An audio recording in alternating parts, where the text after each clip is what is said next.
वैज्ञानिक मानते हैं कि इस धरती पर हम इंसानों का इतिहास ज्यादा पुराना नहीं है। हम इंसान इस धरती पर करीब 2 से 3 लाख साल पहले ही अस्तित्व में आए। अगर इंसानी इतिहास की तुलना डायनासोरों से करें तो डायनासोरों ने इस धरती पर करीब 20 करोड़ सालों तक राज किया। लेकिन कुदरत का एक नियम है कि कुदरत में कोई भी प्रजाति अनंत काल के लिए जिंदा नहीं रहती। कुदरत में समय समय पर महाविनाश होता रहता है। पृथ्वी की भौगोलिक स्थिति बदलती रहती है और नवनिर्माण का कार्य चलता रहता है। लेकिन प्रकृति में नवनिर्माण होता है उससे पहले पुरानी चीजों का अंत जरूर होता है।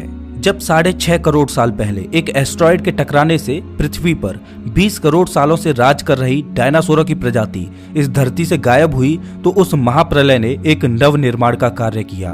भले ही उस प्रलय में धरती से डायनासोरों का अंत हो गया हो, लेकिन डायनासोरों के खात्मे ने एक नई प्रजाति को विकसित होने का अवसर प्रदान किया और वो प्रजाति मैमल्स की थी। आज हम अपने आसपास सबसे ज्यादा मैमल्स को ही देखते हैं और खुद हम इंसान भी मैमल्स ही हैं जिन्हें विकसित होने का मौका डायनासोरों के खात्मे के बाद ही मिला।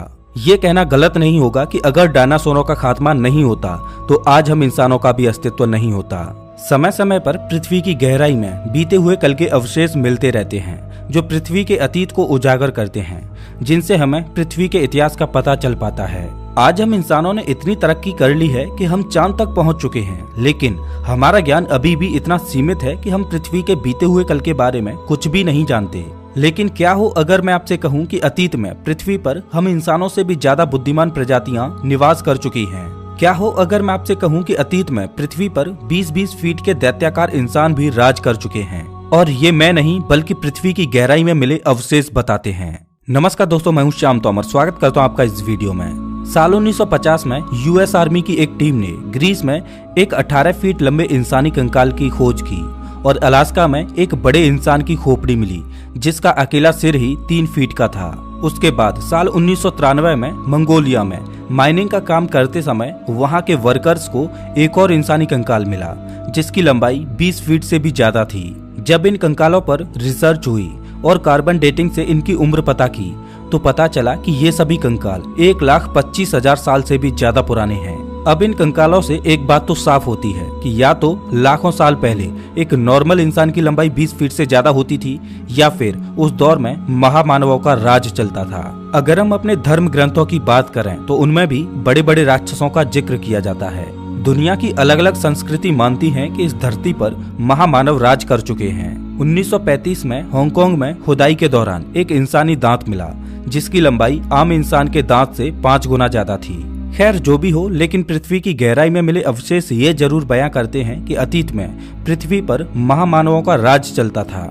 अगर हम पृथ्वी पर बने प्राचीन आर्किटेक्चरल स्ट्रक्चर्स को देखें तो वो भी अपने अंदर बहुत से रहस्यों को दबाए हुए हैं। अगर हम अपनी आज की मॉडर्न टेक्नोलॉजी से उनके ही जैसी इमारतें बनाने की सोचें तो वो काम हमारे लिए आसान नहीं होगा। हजारों साल पहले उन्होंने इतने बड़े बड़े स्ट्रक्चर्स बनाए, वो भी बिना किसी तकनीकी मदद के। इस बात पर विश्वास नहीं होता। लेबनान में बालबेक नाम का एक मंदिर है। इस मंदिर में रखे पत्थर इतने बड़े बड़े हैं कि उन्हें एक आम इंसान के द्वारा उठा पाना असंभव है। इस मंदिर की नींव में लगे प्रत्येक पत्थर का वजन 800 टन है और ये पत्थर इतने सटीक तरीके से लगे हुए हैं कि इनके जॉइंट पर एक ब्लेड को भी नहीं घुसाया जा सकता। इन पत्थरों में इतना वजन है कि अगर 35,000 लोग एक साथ उसे उठाने का प्रयास करें तब जाके वो उस पत्थर को उठा पाएंगे। अब सवाल ये है कि इतनी विशाल इमारत को किसने और क्यों बनाया और क्या उनके पास इतने वजनीले पत्थरों को उठाने के लिए कोई टेक्नोलॉजी थी या फिर वो खुद महामानव थे जिनमें बेशुमार शक्ति थी। अगर हम ईस्टर आइलैंड की बात करें तो वहाँ पर प्राचीन समय की विशालकाय मूर्तियां मौजूद हैं। ये मूर्तियां इतनी मजबूत हैं कि अगर इनमें हथौड़े से भी मारा जाए तो भी इनमें खरोंच नहीं आएगी। और सबसे बड़ी बात तो ये है कि इन मूर्तियों का पत्थर ईस्टर आइलैंड में पाए जाने वाले पत्थरों से मेल नहीं खाता। मतलब इन बड़ी बड़ी मूर्तियों को कहीं और से बनाकर यहाँ लाया गया था। लेकिन इन मूर्तियों को यहाँ क्यों लाया गया था और कैसे लाया गया था, ये अभी तक एक अबूझ पहेली बनी हुई है। क्या इन मूर्तियों को बनाने वाले महामानव ही थे या कोई और?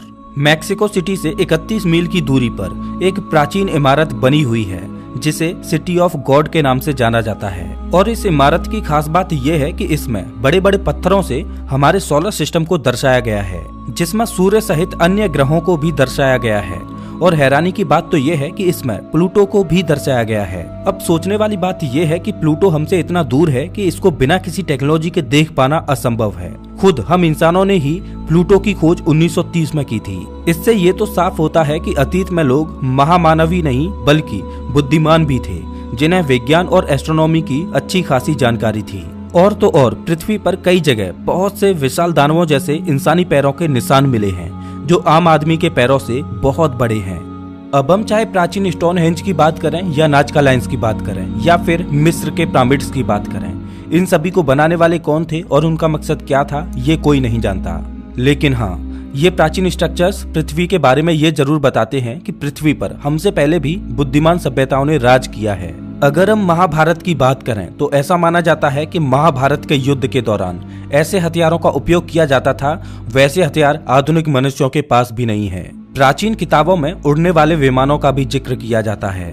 साल 2017 में पेन स्टेट यूनिवर्सिटी के प्रोफेसर जेसन राइट ने दावा किया कि इस बात की बहुत ज्यादा संभावना है कि आज के इंसानों से पहले भी पृथ्वी पर कोई और बुद्धिमान प्रजाति जरूर रही होगी।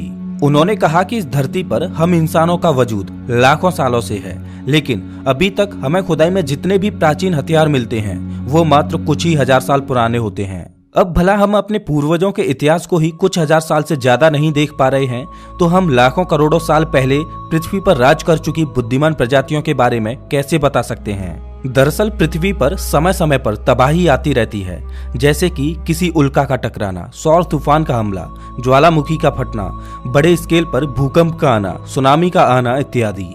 ये प्रलयकारी घटनाएं पृथ्वी की परतों और भौगोलिक स्थितियों को तबाह कर देती हैं। मतलब ऐसी आपदाओं में नीचे की जमीन फटकर ऊपर आ जाती है और ऊपर की परत नीचे दब जाती है। इसके साथ ही पृथ्वी पर राज कर रही सभ्यताओं के सबूत भी पृथ्वी के गर्भ में दफन हो जाते हैं। और पृथ्वी की भौगोलिक परिस्थितियां हमेशा बदलती रहती हैं। जैसे कि जहां आज जमीन है वहां कभी समुद्र बहा करते थे, और जहां आज समुद्र हैं वहां कभी मरुस्थल हुआ करते थे। शायद इसीलिए हमें पृथ्वी के अतीत में राज कर चुकी बुद्धिमान सभ्यताओं के सबूत नहीं मिलते। ये कुछ वैसे ही है जैसे मान लो कि आज पृथ्वी पर कोई महाविनाश की घटना घटे और उसमें संपूर्ण मानव जाति खत्म हो जाए, तो कुछ हजार या लाख सालों में ही हम इंसानों के धरती पर मौजूद होने के ज्यादातर सबूत मिट जाएंगे और करोड़ों सालों में तो हमारी मौजूदगी का कोई भी सबूत नहीं बचेगा। जब करोड़ों साल बाद फिर से पृथ्वी पर कोई बुद्धिमान सभ्यता विकसित होगी तो उन्हें हमारी मौजूदगी के कोई भी सबूत नहीं मिलेंगे। उन्हें कभी पता नहीं चल पाएगा कि कभी पृथ्वी पर इंसानों के रूप में एक इंटेलिजेंट सभ्यता निवास करती थी। लेकिन यहाँ पर आपके दिमाग में एक सवाल आ सकता है कि हमें करोड़ों साल पुराने डायनासोरों के भी तो अवशेष मिले हैं। अगर करोड़ों साल पहले पृथ्वी पर कोई बुद्धिमान सभ्यता राज करती तो हमें उनके भी अवशेष मिलते। तो आपको बता दें कि डायनासोरों ने लगभग 20 करोड़ सालों तक पृथ्वी पर राज किया। तो इन 20 करोड़ सालों में न जाने कितने ही डायनासोरों ने जन्म लिया होगा और मरे होंगे, लेकिन हमें पूरी पृथ्वी पर कुछ 100 ही जीवाश्म मिले हैं। तो बाकी के अवशेष कहाँ गए? हो सकता है कि जिस तरह से हम मानवों का इतिहास महज 3 लाख साल पुराना ही है, जो कि डायनासोरों की तुलना में बहुत छोटा जीवन काल है, तो हो सकता है कि अतीत में जो भी बुद्धिमान सभ्यता रही होगी उसका जीवन काल भी बहुत छोटा रहा होगा और उनके जीवन के सबूत धरती में कहीं दबे पड़े होंगे। लेकिन हमें अतीत के जीवन के जितने भी सबूत मिले हैं, चाहे वो 3 फीट का इंसानी जबड़ा हो या फिर 20 फीट से बड़ा मानव कंकाल, ये सभी अवशेष पृथ्वी के अतीत में इस पर राज कर चुके महामानवों की ओर इशारा करते हैं। पृथ्वी हमेशा अपने आप को बदलती रहती है और इस पर मौजूद जीवन के रूप भी बदलते रहते हैं और भविष्य में भी अनंत काल तक ऐसा ही चलता रहेगा। आज हम अंतरिक्ष को खंगालते हुए तारों में जीवन को ढूंढ रहे हैं, लेकिन पृथ्वी के बीते हुए कल के रहस्यों से हम आज भी अनजान हैं। लेकिन हम उम्मीद करते हैं कि भविष्य में हम इंसान पृथ्वी की गहराई में दबे रहस्यों से पर्दा उठा पाएं। तो दोस्तों इस वीडियो में बस इतना ही। अगर आपको ये वीडियो अच्छा लगा हो तो इसे लाइक करें और ऐसे ही वीडियोज के लिए चैनल को सब्सक्राइब करें, साथ ही बेल आइकन दबाएं।